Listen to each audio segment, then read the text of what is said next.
सेटी films present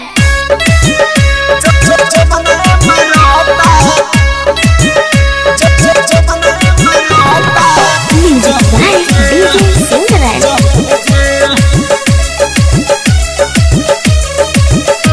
अरे लाली उठ लाली लगबले बारू सबके मनवा के तू पागल बले बारू सबके मनवा के तू पागल बारू।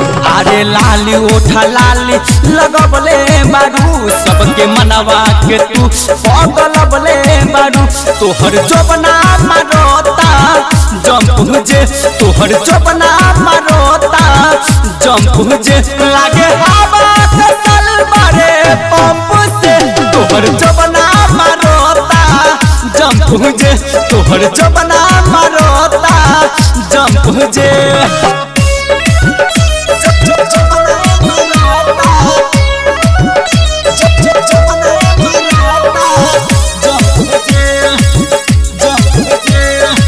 रिकॉर्डिंग बाय सेटी फिल्म्स सीतामढ़ी।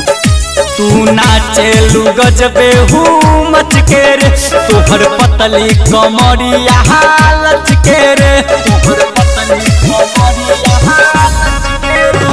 तू नाचेलू गजबे हूँ मच के रे तोहर पतली कमरिया हालच के रे। तोहर जबना मारोता जंप जे तोहर जबना मारोता जंप जे लागे हवा भरल बारे पंप से तोहर जबना मारोता जंप जे तोहर जबना मारोता जंप जे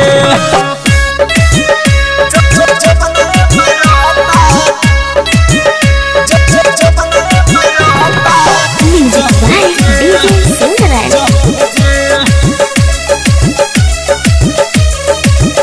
अपना जो बना के कॉल है टाइट गोरकी सीतामढ़ी में कटी है नाइट गोरकी सीतामढ़ी में कटी है नाइट गोरकी। अपना जो बना के कॉल है टाइट गोरकी सीतामढ़ी में कटी है नाइट गोरकी।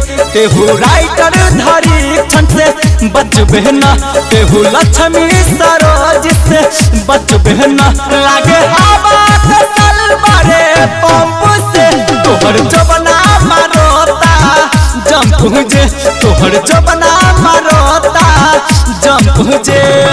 सेटी फिल्म्स रिकॉर्डिंग स्टूडियो सीतामढ़ी।